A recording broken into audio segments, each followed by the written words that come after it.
Hello dear children, today we are going to solve practice set 46 of class 7th maths. Question number 1. A page of calendar is 45 centimeter long and 26 centimeter wide. What is its area? अभी यहाँ पे जो page दिया है calendar का उसकी length दी हुई है और उसकी विड्थ दी हुई है। तो इस प्रकार से कैलेंडर होता है। तो यहाँ पे 45 सेंटीमीटर लॉन्ग है और 26 सेंटीमीटर उसकी विड्थ है। तो इसलिए यहाँ पे 26 सेंटीमीटर आ गया और यहाँ पे 45 सेंटीमीटर आ गया। तो अभी ये जो डायग्राम है वो डायग्राम रेक्टेंगल की है, तो उसका हमें एरिया फाइंड आउट करना है। इसलिए हम यहाँ पे राइट डाउन करेंगे therefore the area of rectangle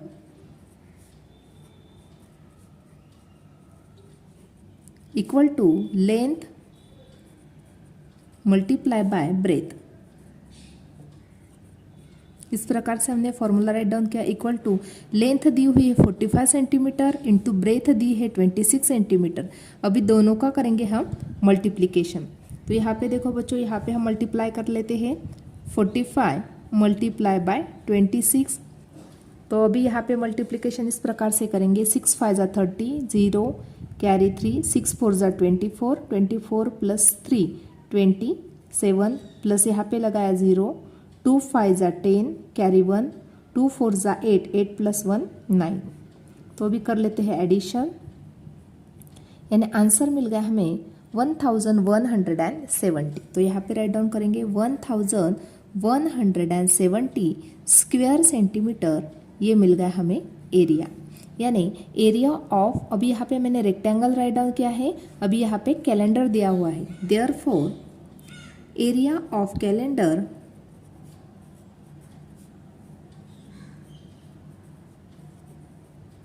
equal to 1170 square centimetre. इस प्रकार से हम इसका आंसर राइट डाउन कर सकते हैं। सेकंड एग्जांपल देखते हैं। What is the area of triangle with base 4.8 centimetre and height 3.6 centimetre. अभी यहाँ पे हमें area of triangle find out करना है। यहाँ पे हमें बेस दिया हुआ है 4.8 सेंटीमीटर और हाइट दी है 3.6 centimetre. Therefore area of triangle equal to 1/2 into base into height. ये है formula area of triangle find out करने का। इक्वल टू 1/2 इंटू बेस दिया है 4.8 इंटू हाइट दी है 3.6। तो यहाँ पे किस प्रकार से सॉल्व करना है बच्चों, ध्यान से सुनना है। अभी यहाँ पे 2 है और यहाँ पे 4.8 है, तो 2 से हमें 4.8 को डिवाइड करना है। तो देखो यहाँ पे मैं आपको करके बताती हूँ, इंटू 4.8 इंटू 3.6। तो 2 1 जा 2, 2 2 जा 4, डेसिमल पॉइंट 2 4 जा 8 इक्वल टू यहाँ पे मिल गया हमें 2.4 मल्टीप्लाई बाय 3.6। अभी दोनों का हमें करना है मल्टीप्लिकेशन। तो फर्स्टली यहाँ पे नंबर राइट डाउन करेंगे इस प्रकार से। तो यहाँ पे मैंने डेसिमल पॉइंट राइट डाउन नहीं किया है, तो अभी सिंपली जैसा मल्टीप्लिकेशन करते हैं वैसा मल्टीप्लिकेशन कर लेते हैं। 6 4 जा 24 कैरी 2, 6 2 जा 12, 12 प्लस 2 14 प्लस यहाँ पे लगाया 0, 3 4 जा 12 कैरी 1, 3 2 जा 6 प्लस 1 7। तो कर लेते हैं एडिशन इस प्रकार से। तो अभी यहाँ पे डेसिमल पॉइंट था और यहाँ पे भी डेसिमल पॉइंट था, तो 1 और 2 डिजिट के बाद डेसिमल पॉइंट लगाएंगे 1 2। तो यहाँ पे मिल गया हमें डेसिमल पॉइंट, यानी इसका आंसर क्या मिल गया हमें 8.64 स्क्वायर सेंटीमीटर। ये मिल गया हमें एरिया ऑफ ट्रायंगल का आंसर। थर्ड एग्जांपल देखते हैं। What is the value of a rectangular plot of land 75.5 metre long and 30.5 metre broad at the rate of 1000 rupees per square metre. अभी यहाँ पे जो प्लॉट दिया हुआ है वो रेक्टेंगुलर प्लॉट है। फर्स्टली हमें क्या करना होगा, इसका एरिया हमें फाइंड आउट करना होगा। तब एरिया फाइंड आउट करने के बाद हमें क्या करना है, उसका जो रेट है 1000 रुपीज पर स्क्वायर मीटर है। तो हमें जो आंसर मिल गया, एरिया मिल गया हमें रेक्टेंगुलर प्लॉट का, उसको मल्टीप्लाई करना होगा 1000 से, तब जाके हमें उस रेक्टेंगुलर प्लॉट का वैल्यू पता चल जाएगी। तो फर्स्टली क्या करते हैं, रेक्टेंगुलर प्लॉट है इसलिए therefore area of rectangular plot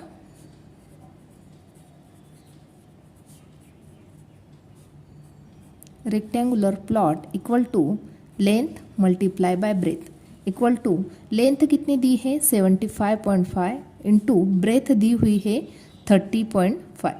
अभी फर्स्टली हमें क्या करना होगा, इन दोनों का मल्टीप्लिकेशन करना होगा। तो यहाँ पे इस प्रकार से करेंगे 75.5 मल्टीप्लाई बाय 30.5। इसका मल्टीप्लिकेशन कर लेते हैं।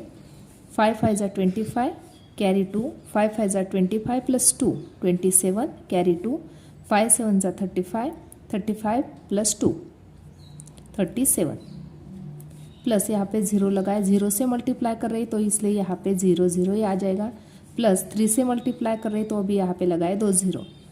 अभी 3 5 ज़ा 15 कैरी 1, 3 5 ज़ा 15 प्लस 1 16 कैरी 1, 3 7 ज़ा 21 प्लस 1 22। तो यहाँ पे 5 7 7 प्लस 5 12 कैरी 1, 6 प्लस 3 प्लस 1 यहाँ पे 0 कैरी 1, यहाँ पे 3 यहाँ पे 2। यानी यहाँ पे 1 और 2 डिजिट के बाद लगाया डेसिमल पॉइंट, तो 1 2, तो यहाँ पे आ गया डेसिमल पॉइंट। यानी इसका आंसर हमें क्या मिल गया 2302 डेसिमल पॉइंट 75 स्क्वेयर मीटर। ये मिल गया हमें इसका आंसर। अभी ये रेक्टेंगुलर प्लॉट जो है इसका एरिया हमें मिल गया, लेकिन उसको कितने रुपीज से हम खरीद रहे हैं, उसकी जो वैल्यू है वो रेट ऑफ 1000 रुपीज़ पर स्क्वायर मीटर है। तो हमें एक्चुअल उस रेक्टेंगुलर प्लॉट की वैल्यू फाइंड आउट करनी है, लेकिन उसका रेट क्या है, उसका रेट है 1000 रुपीज़ पर स्क्वायर मीटर। तो उसी रेट से हम इस रेक्टेंगुलर प्लॉट की वैल्यू भी फाइंड आउट करेंगे। तो यहाँ पे रेट कितना दिया हुआ है, द रेट पर स्क्वायर मीटर इज 1000 रुपीज़, यानी पर स्क्वायर मीटर को 1000 रुपीज़ का रेट है। तो हमें ये जो रेक्टेंगुलर प्लॉट है जिसका एरिया यहाँ पे इतना मिल गया हमें 2302.75 स्क्वायर मीटर, इतना जो एरिया मिला है इसका हमें फाइंड आउट करनी है वैल्यू कि इतनी स्क्वायर मीटर ऑफ प्लॉट जो है उसको कितनी वैल्यू लगेगी, वो हमें फाइंड आउट करनी है। तो value of rectangular plot equal to इसको मल्टीप्लाई करना होगा हमें 1000 से, क्योंकि पर स्क्वायर मीटर का रेट दिया हुआ है 1000।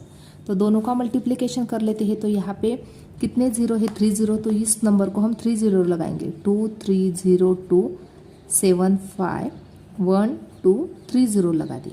अभी यहाँ पे 2 डिजिट के बाद था डेसिमल पॉइंट 1 2, यहाँ पे डेसिमल पॉइंट था तो यहाँ पे 1 2 यहाँ पे आ जाएगा डेसिमल पॉइंट। तो वैल्यू क्या बन जाएगी देखो 2302.750, यहाँ पे लग जाएगा डेसिमल पॉइंट और 00, यानी इतने जो रुपीज़ है वो क्या बन गए, the value of the rectangular plot, यानी 1 10 100 1000 10,000 लाख, यानी 23,02,750 ये मिल गई हमें the value of the rectangular plot.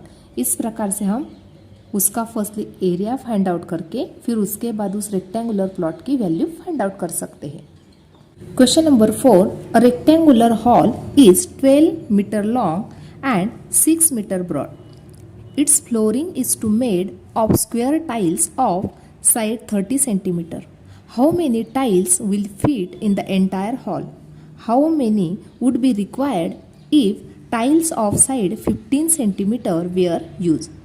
अब यहाँ पे एक रेक्टेंगुलर हॉल है, उसकी लेंथ और ब्रेथ हमें दी हुई है।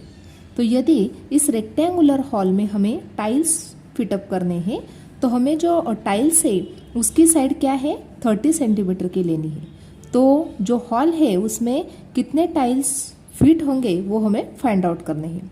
तो फर्स्टली यहाँ पे ये जो स्क्वायर टाइल्स है उसकी साइड जो दी हुई है वो सेंटीमीटर में दी है, और जो रेक्टेंगुलर हॉल है यहाँ पे उसकी लेंथ और ब्रीथ वो हमें मीटर में दी हुई है। तो फर्स्टली क्या करेंगे, दोनों का यूनिट हमें सेम होना चाहिए, तब जाके हम कितनी टाइल्स फिट होगी वो हम फाइंड आउट कर सकते हैं। तो इसलिए क्या करेंगे, हम ये जो लेंथ और ब्रीथ दी हुई है रेक्टेंगुलर हॉल की उसको हम सेंटीमीटर में कन्वर्ट कर लेते हैं। Therefore 1 metre equal to 100 centimetre. Therefore 12 metre equal to 12 multiply by 100 equal to 1200 centimetre. उसकी क्या हो गई लेंथ हो गई यानी लॉन्ग हो गया वो। अभी हमें क्या फाइंड आउट करनी है, कितने सेंटीमीटर वो ब्रॉड है। तो 6 सेंटीमीटर ब्रॉड था, 6 मीटर ब्रॉड था, तो 6 metre equal to 6 into 100 equal to 600 क्या मिल गई हमें, सेंटीमीटर। ये मिल गई हमें उसकी ब्रेथ। तो अभी यहाँ पे ये जो रेक्टेंगुलर हॉल है उसकी लेंथ हमें सेंटीमीटर में मिल गई और ब्रेथ भी हमें सेंटीमीटर में मिल गई। तो फर्स्टली क्या करेंगे, हम इस रेक्टेंगुलर हॉल का एरिया फाइंड आउट कर लेते हैं। Therefore area of hall equal to length multiply by breadth. Length कितनी है 1200 इंटू ब्रेथ कितनी दी है 600। दोनों का मल्टीप्लिकेशन किया तो 12 6 72, 1 2 3 4 0 लगा लेते हैं इस प्रकार से। तो यहाँ पे हमें एरिया ऑफ हॉल मिल गया 7,20,000 स्क्वायर सेंटीमीटर का। ये मिल गया हमें एरिया ऑफ हॉल। उसी प्रकार से ये जो स्क्वायर टाइल्स है उसका भी एरिया हम फाइंड आउट कर लेते हैं। Therefore area of square tiles equal to, अभी जो स्क्वायर टाइल है उसकी जो साइड दी हुई है वो 30 सेंटीमीटर की दी है। तो स्क्वायर का एरिया फाइंड आउट करने का जो फॉर्मूला है वो क्या है, साइड स्क्वायर है। इसलिए 30 का स्क्वायर इक्वल टू 3 3 जा 9 यानी 900 स्क्वायर सेंटीमीटर। ये मिल गया हमें एरिया ऑफ स्क्वायर टाइल्स। अभी हमें कितने टाइल्स वो उस हॉल में फिट होगी वो हमें फाइंड आउट करना है। देयरफॉर द नंबर ऑफ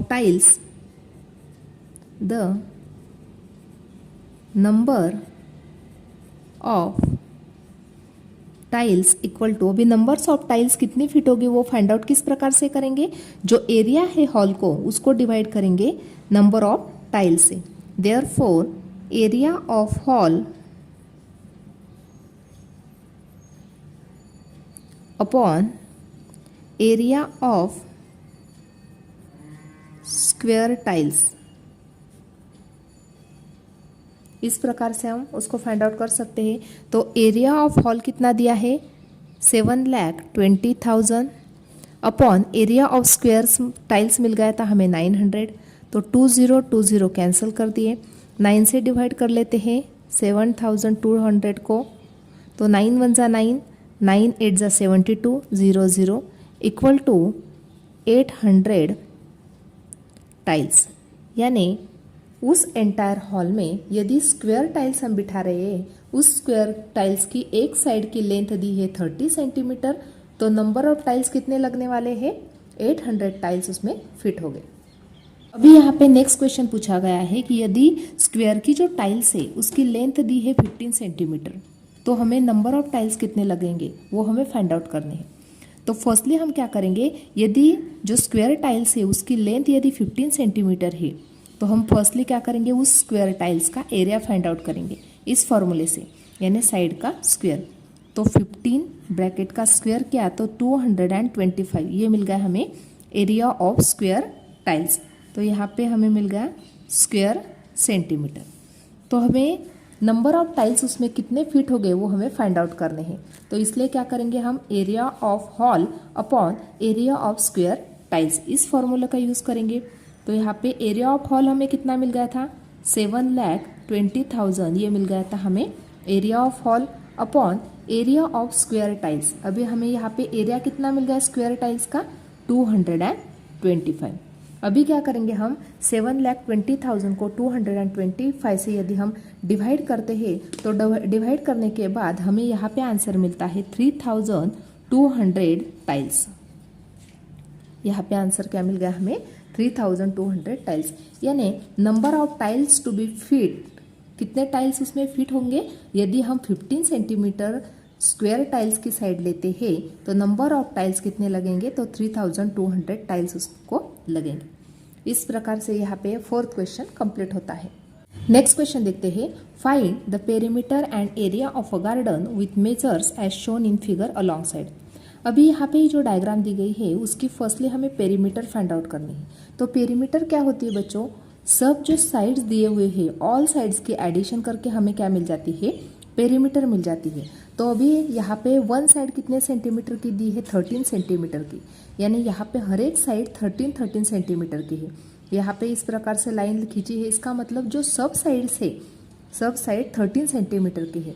तो हमें क्या करना है, 13 एडिशन करते नहीं बैठना है। फर्स्टली हम पेरीमीटर फाइंड आउट करेंगे। देयरफॉर पेरीमीटर इक्वल टू यहाँ पे एक साइड कितने सेंटीमीटर की है, 13, तो टोटल साइड्स कितने हैं उसको काउंट कर लेते हैं। तो यहाँ पे 1 2 3 4 5 6 7 8 9 10 11 12, यानी टोटल साइड्स है 12। इसलिए पेरीमीटर किस प्रकार से फाइंड आउट करेंगे, एक साइड 13 मीटर की है और साइड्स कितने हैं 12, तो उसको मल्टीप्लाई करते हैं 12 से। 12 3 जा 36, कैरी 3, 12 1 जा 12, 12 प्लस 3 15, यानी 156 यहाँ पे मीटर, ये क्या मिल गया हमें, पेरीमीटर ऑफ दैट फिगर। यहाँ पे हमें पेरीमीटर तो मिल गया, अभी हमें क्या फाइंड आउट करना है, एरिया ऑफ द गार्डन। अभी ध्यान से यदि तुम इस डायग्राम को देखते हैं तो यहाँ पे स्क्वायर्स बन रहे हैं, यहाँ पे 13 है, 13 है, 13 है, यहाँ पे भी 13 ही है, तो इसका मतलब यहाँ पे 1 स्क्वायर बन गया, यहाँ पे सेकंड स्क्वायर, यहाँ पे थर्ड स्क्वायर, यहाँ पे फोर्थ स्क्वायर, यहाँ पे फिफ्थ स्क्वायर, यानी 1 2 3 4 और 5, कितने टोटल स्क्वायर्स बन गए, 5 स्क्वायर्स बन गए। तो फर्स्टली क्या करेंगे हम, एक जो स्क्वायर है उसका एरिया हम फाइंड आउट कर लेते हैं। देयरफॉर एरिया ऑफ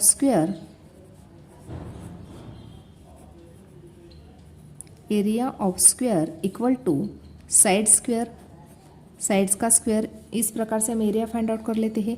तो साइड दी है 13 का स्क्वायर क्या, तो 169, ये क्या मिल गया हमें, एक स्क्वायर का एरिया मिल गया। अभी यहाँ पे टोटल स्क्वायर्स कितने हैं, 5 है, तो 5 स्क्वायर का एरिया हम फाइंड आउट करेंगे। Therefore area of all squares, यानी सब स्क्वायर का एरिया इक्वल टू 169 इंटू 5, दोनों का करेंगे हम मल्टीप्लीकेशन। तो 5 9 जा 45, कैरी 4, 5 6 जा 30, 30 प्लस 4 34, कैरी 3, 5 1 जा 5 प्लस 3 8, यानी 845 स्क्वायर मीटर, ये क्या मिल गया हमें, area of the all square बोल सकते हैं या एरिया ऑफ द फिगर हम बोल सकते हैं। इस प्रकार से आज हमने प्रैक्टिस सेट जो 46 है वो कम्प्लीटली सॉल्व किया है। आज का वीडियो कैसा लगा वो कमेंट करके बताना, वीडियो को लाइक शेयर और सब्सक्राइब करना ना भूले। Thanks for watching this video.